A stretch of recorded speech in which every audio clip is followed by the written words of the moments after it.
ভাবতে পারো, মৃত মানুষকে ভবিষ্যতে আবার বাঁচিয়ে তোলার পরিকল্পনা করছে বিজ্ঞানীরা। এই পদ্ধতির নাম ক্রায়োনিক্স।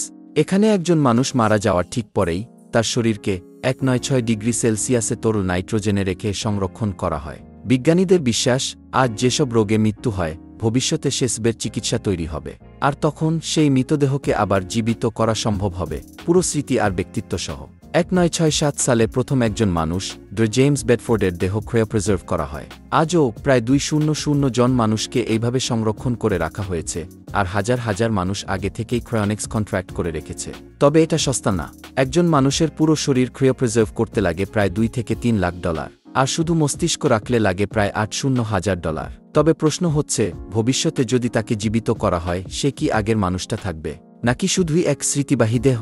এটা কি অমরত্বের পথ, নাকি কেবলমাত্র ধনীদের জন্য বানানো এক বিজ্ঞান আধারিত? ভিডিও ভালো লাগলে সাবস্ক্রাইব করার অনুরোধ করছি।